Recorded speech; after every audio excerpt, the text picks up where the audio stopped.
Muito boa noite, é com muita alegria que nós começamos ao vivo nesta semana em que a gente prepara a grande vitória de domingo, que é a Páscoa da Ressurreição. Nessa semana em que a gente se dispõe e que a igreja nos convida a viver ricamente essa liturgia que acompanha os últimos passos de Jesus nesta terra. O mistério da encarnação, com o Calvário, tem ali o seu ápice, né? Um momento em que o mistério da encarnação nos conecta, então, esta nova oportunidade de vida nova que é a ressurreição. Então, o Calvário é o ponto alto desta encarnação. Deus assumiu a nossa condição e levou às últimas consequências, que é justamente não fugindo da morte, levou até as últimas consequências a riqueza da condição humana, que é justamente ser capaz de sofrer, de lutar, para que depois a vitória aconteça.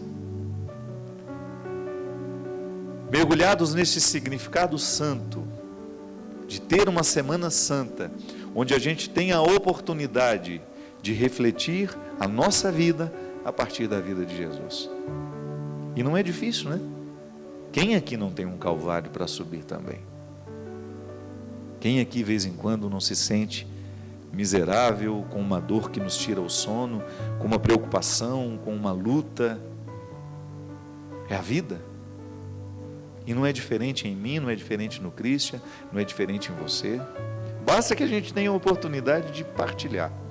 E a gente vai descobrir que nós somos muito parecidos naquilo que a gente sente, nos medos que a gente tem, nas alegrias que a gente deseja, no quanto a gente sofre quando nós somos injuriados, quando somos caluniados, quando somos enganados, quando somos traídos, e quando precisamos viver na nossa carne a tristeza da condenação.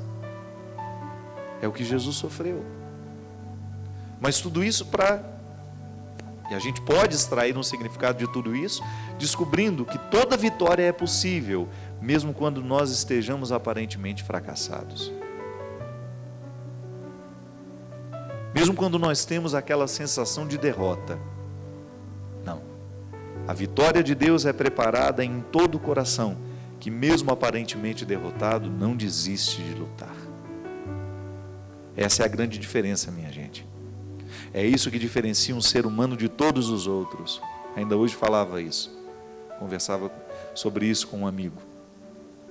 Como é importante na nossa vida a gente ter diante de nós qual é a luta que nós precisamos vencer. E eu sempre chego à conclusão que a luta mais difícil de ser vencida é a que eu estabeleço todos os dias comigo mesmo. Porque se tem alguém que nessa vida pode me derrotar, sou eu. Essa consciência fui adquirindo com o tempo e não me desprendo dela.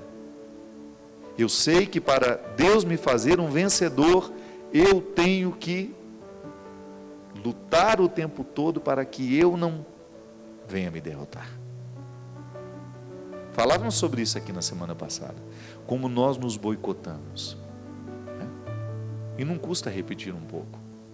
Porque nesta semana da vitória, nós sabemos que todos os passos de Jesus na subida do seu Calvário representam as nossas subidas também.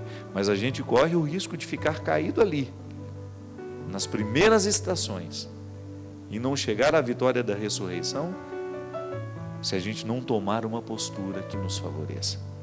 E que favoreça essa ação de Deus na nossa vida. Que é justamente a oportunidade diária de você jogar fora os lixos que o outro deixou em você, de você fazer a sua reciclagem, de você reestabelecer o seu compromisso com a vida, de você renovar o seu desejo de ser você, de fazer o que você faz, de amar quem você ama, de desejar o que você deseja, identificar ali onde é que você pode se empenhar para que essa aventura de ser gente, como fala nessa música que eu precisei dar uma coladinha na letra, embora ela seja minha, há muito tempo não canto, Essa música fala: deixe que a aventura de ser gente te envolva, prepare o que serás no que és. O vitorioso precisa passar pela derrota, é inevitável. Se eu não preciso visitar diariamente os meus sentimentos mais mesquinhos, eu não terei condições de chegar aos sentimentos mais nobres.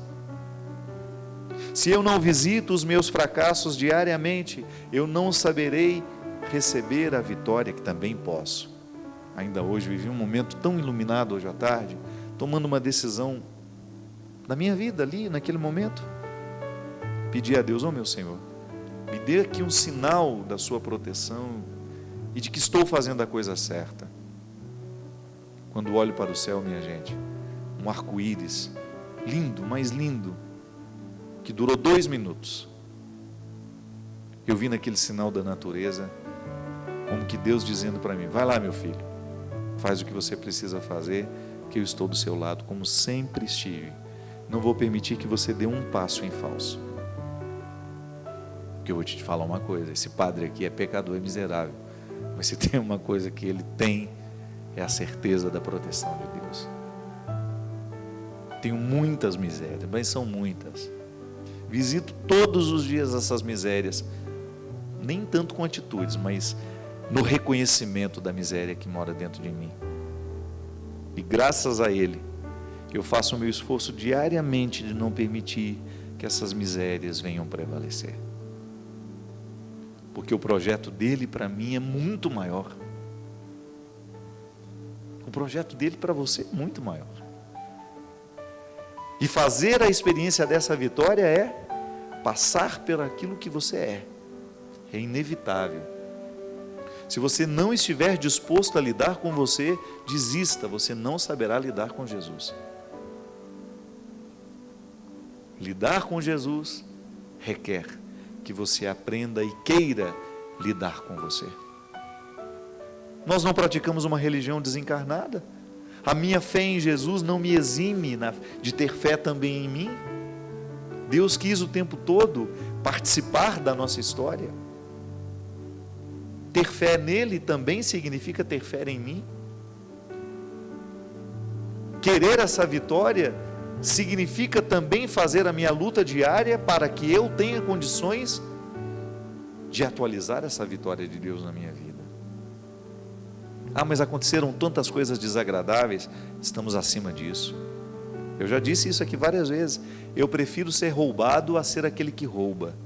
Eu prefiro ser enganado a ser aquele que engana. Eu prefiro ser o crucificado a ser aquele que crucifica. Então você tem problemas psicológicos, você é doente. Então, porque eu optei por fazer uma experiência de ser como Jesus, mesmo miserável. Eu quero o tempo todo mirar a minha vida, pautar a minha vida, as minhas escolhas nas escolhas dele. É assim que a gente vai, né? Eu do meu jeito, você do seu, mas juntos. Juntos. Eu não sei o quanto que a vida te dói. Eu não sei o quanto que lhe custa viver. Eu não sei o quanto lhe custa ser você. Eu não sei qual é a dor que você vai levar para o travesseiro hoje. Qual é o desaforo que você está precisando digerir aí. Qual é a traição que você viveu. Ou a morte do filho que você ainda sente. O que você perdeu. Eu não sei. Eu não sei o quanto que a vida já te machucou. Quanto você já caiu. Quanto você já se esfolou. O quanto que você já foi prejudicado. O quanto que você já foi crucificado. O quanto você viu o seu sonho desmoronar. Quantos você já viu morrer. Quantos você viu partir. Eu não sei o que é que você guarda, mas uma coisa é certa: somos muito parecidos. Também eu coleciono uma série de fracassos. E todas as pessoas que eu encontrei pela minha vida, sobretudo as mais interessantes, colecionam fracassos, só que não prestam atenção neles. Tem sempre um olhar voltado para o alto, que é a sabedoria que São Paulo nos pede. Volte o olhar para o alto. Oscar Wilde, um escritor inglês, muito pessimista com a vida, muito pessimista, mas também escreveu uma literatura extremamente aguçada, bem feita, claro, com uma visão bastante pessimista do humano. Eu não tenho medo de ler essas coisas, então. Ele disse: estamos todos, na lama. Não me lembro muito bem a frase. Estamos todos na lama. É a condição pessimista que ele tem da humanidade, a concepção pessimista da miséria humana. Mas ele completa, dando um espaço para a esperança. Estamos todos na lama, mas alguns resolveram olhar para as estrelas. Eu quero pertencer a esse grupo, porque eu tenho a lama da miséria humana em mim, mas eu não quero deixar de olhar para as estrelas, sabe? Ter esse olhar que mira o alto. Porque se a gente for prestar atenção, minha gente, naquilo que não está dando certo, se nós formos colocar atenção demais naquilo que está danificado, a gente corre o risco de nunca mais se recuperar.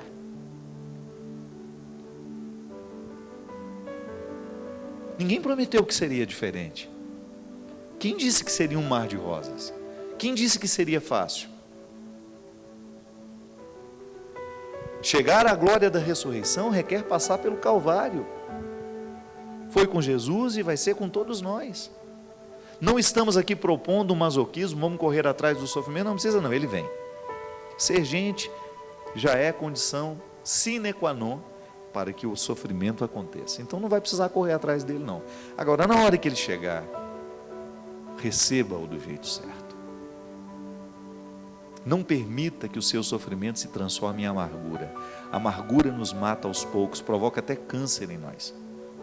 Agora, faça do seu sofrimento um degrau para que você possa chegar nesse sepulcro vazio, que é o lugar de todos nós. É tão bonito o significado do sepulcro, né? É lugar dos mortos, mas já está vazio. A conexão humana continua. A conexão com a miséria continua, mas já está vazio. O morto não está mais ali. Significa que quando eu olho para aquele sepulcro, eu descubro que as minhas misérias foram ali sepultadas e estão ressuscitadas agora, transformadas, glorificadas naquele que morreu por mim. E que a minha pertença a Jesus me faz com que as minhas misérias morram nele, para que eu tenha condições de viver ressuscitado. Porque essa é a nossa proposta, minha gente. É você continuar miserável, porque a condição humana, ela é assim, não tem como, a miséria faz parte de nós.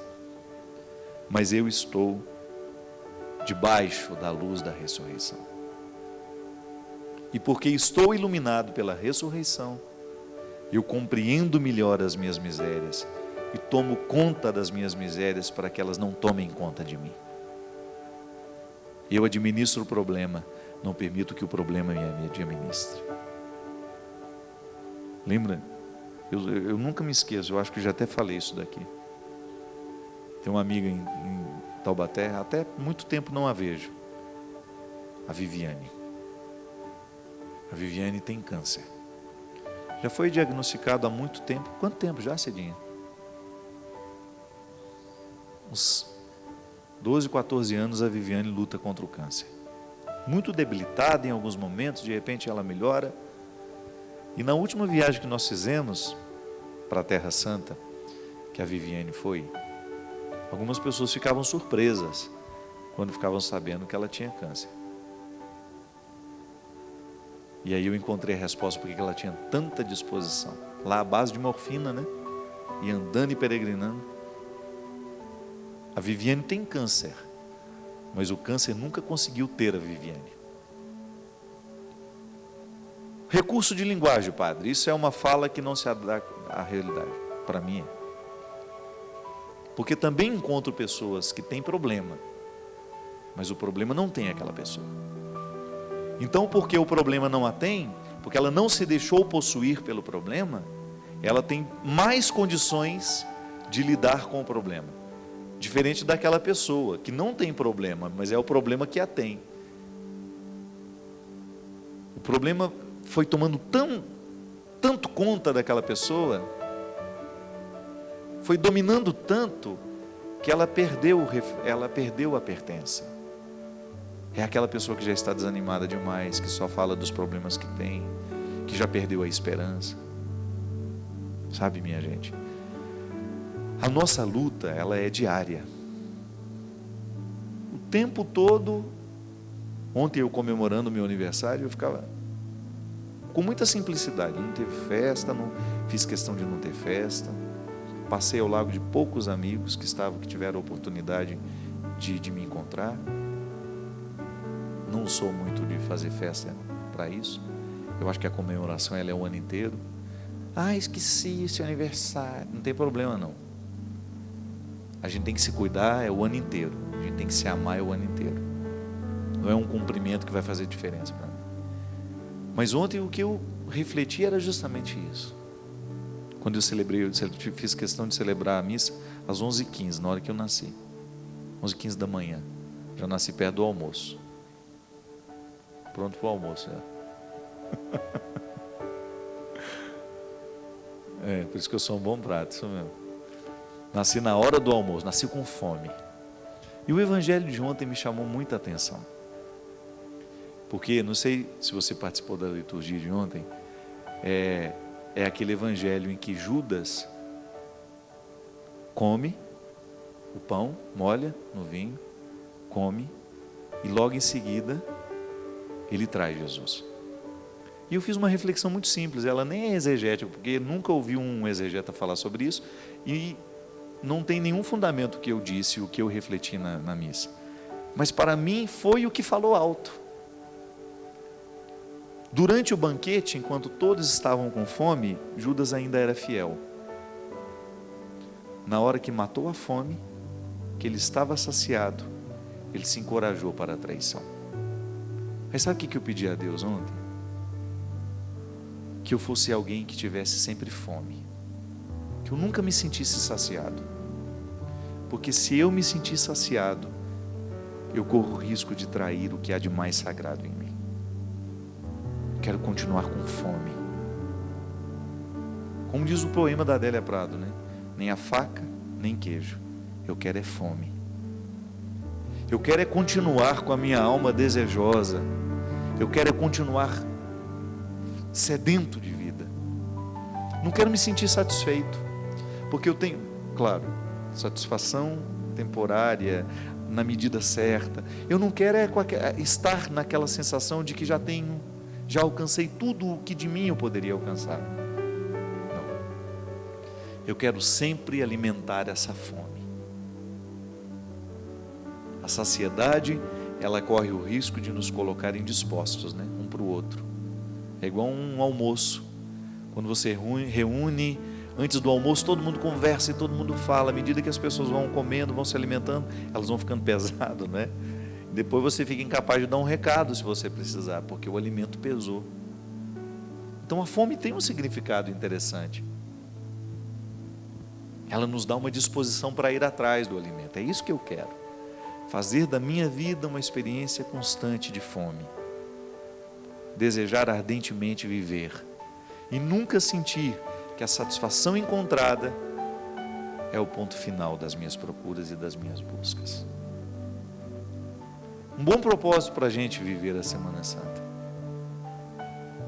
Alimentar a fome. Pode parecer contraditório. Alimentar o nosso desejo pela vida. E quando a gente está com esse desejo de viver, ser capaz de passar pelos calvários diários para que a nossa ressurreição aconteça. Ligue para nós. 0 operadora 12 31 86 26 00. Este é o programa de Direção Espiritual e é sempre um prazer atender aqui a sua ligação, o seu pedido de oração e o seu pedido de aconselhamento. Boa noite, seu Christian. Tudo bem com o senhor? O Christian já está falando em férias novamente, gente. Daqui um mês eu acho que ele está de férias novamente. Vamos ter que substituí-lo temporariamente. Eu recebi uma carta, a pessoa não quer se identificar, e eu faço questão de preservar, né, esse pedido. As pessoas confiam na gente, mas o assunto é muito importante e eu resolvi trazer. Já só 2 minutos? Então vamos deixá-lo para a próxima. Vamos atender um que seja mais rápido. Padre Fábio. William Dimas, de Jacareí. Padre Fábio, boa noite e sua bênção. Fui questionado por um protestante.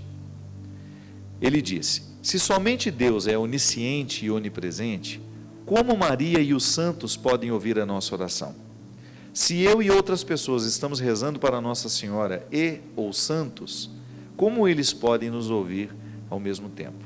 Me ajude a explicar isto para ela. Bem, primeiro a gente explica para você, né? É muito mais que explicar para o outro, o mais importante é a gente entender. É sempre interessante diferenciar. Às vezes você tem aquela ânsia de responder para o outro, e você acha que está fazendo a pergunta para ajudar a responder o outro, mas na verdade você quer calar o seu questionamento, porque pode ser que ela tenha te despertado isso. E essa é uma questão que a gente se apresenta mesmo, né? Se só Deus é onipresente, a fé nos ensina isso, como é que eu posso fazer oração para os santos e acreditar que eles estejam me ouvindo? É muito simples, William. A igreja nos ensina que a comunhão dos santos é essa possibilidade de comunicação espiritual que a oração nos permite. Então, toda vez que eu estou fazendo uma prece, é claro que eu estou me comunicando com Deus. Só que no meu motivo, naquela minha prece, eu coloco alguém que de alguma maneira me influenciou, alguém que de alguma maneira eu admiro. É uma maneira carinhosa de incluir na oração alguém que humanamente tenha representado um significado muito especial para nós. A comunhão dos santos, ela nos permite rezar, sempre tendo consciência que a prece chega a Deus. No caso da devoção mariana, já disse aqui várias vezes, nós não podemos interpretar de maneira errada o que a igreja nos propõe quando nos coloca Maria como mãe. A maternidade de Maria, a santidade de Maria, só tem sentido por causa da santidade de Jesus. Ela só é santa porque o ventre dela é santo. Então, há uma conexão cristológica. Toda a oração que nós fazemos, mesmo que passe por um santo da nossa admiração. Então eu tenho uma admiração para o São Francisco. Eu gosto de rezar: Senhor, fazei-me instrumento de vossa paz. Onde houver ódio, que eu leve o amor. Onde houver ofensa. Está vendo? Que tudo isso está diretamente ligado à palavra de Jesus. Não tem nada que foi só Francisco que disse. Está diretamente ligada a oração que eu faço, inspirada em Francisco, está diretamente ligada aos motivos do Cristo. O santo só é santo porque seguiu radicalmente Jesus e elevou uma de suas virtudes à perfeição. Quando eu rezo para Nossa Senhora, por exemplo, tem gente que tem facilidade de fazer a oração mariana, tem gente que não. Isso não nos modifica, porque o nosso amor e o nosso respeito a ela continua. Isso é o mais importante. A igreja nos motiva a rezar o terço? Motiva. Tem gente que tem facilidade com a oração do terço, tem outras pessoas que não. Nós somos diferentes. E é natural que a gente tenha mais facilidade com uma coisa, mais dificuldade com outra. O terço, se você for pegar, se você for analisar a Ave Maria, que é uma oração bíblica, a primeira parte dela, ela é toda bíblica, é o anúncio do anjo, e depois na segunda parte: Santa Maria, Mãe de Deus, rogai por nós pecadores, agora e na hora de nossa morte. Amém. que isso fere o nosso amor a Deus? O que isso fere a convicção, a compreensão de que Deus é onisciente e que Maria não tem o mesmo poder? Tudo bem, não é nenhum problema você dizer, Maria não é deusa, né? E erra aquele que trata Maria como deusa. Maria é a legítima participação humana no mistério da encarnação, agraciada por Deus, colocada neste mundo de maneira muito especial e respeitada e venerada pela igreja como mãe da igreja, como aquela que educou Jesus, como aquela que participou diretamente do mistério da salvação que Jesus nos realiza. Então, o meu respeito a Maria, eu rezo a ela, pedindo que ela me proteja, mas veja bem, essa proteção que eu estou pedindo para ela, quem é que pode me conceder? O Pai. Ela é a intercessora. A intercessão, minha gente, é a coisa mais simples de entender. Pai, eu estou precisando de um favor do meu pai, então peço pela minha mãe, porque é afetivamente falando mais confortável. Quem disse que a nossa relação com Deus também não passa pelos nossos significados humanos? Em muitas pessoas você encontra uma dificuldade muito grande dela relacionar-se diretamente com Deus Pai. Tem mais facilidade em relacionar-se com Jesus, tem mais facilidade de relacionar-se com Maria, tem uma devoção mariana equilibrada, bonita, tem Maria como um exemplo de fé, como um exemplo de santidade, que eu quero viver. Então não conflitue isso, viu? Você não tem que convencer o outro, você só precisa estar convencido. Eu sempre digo isso. Aliás, e fico muito feliz por ter tido essa oportunidade de mostrar esse respeito e de ser recebido com esse respeito. Essa semana, eu estando em Campos do Jordão, aí um grupo começou a tirar foto comigo, se aproximou, me tratou com muito respeito, e era um grupo de evangélicos, e os 2 pastores com eles, os pastores vindo, me cumprimentando, e aí o pastor, que inclusive faz parte da Sociedade Bíblica no Brasil, faz parte da equipe que cuida da Sociedade Bíblica, ele me disse, Padre Fábio, eu aprendi a respeitá-lo por causa da minha esposa. Minha esposa assistiu o senhor uma vez, gostou do programa e depois me convidou a assistir também. E eu fiquei muito honrado, porque né, se fosse um grupo de católicos, é natural que o católico queira estar comigo ou me ouvir.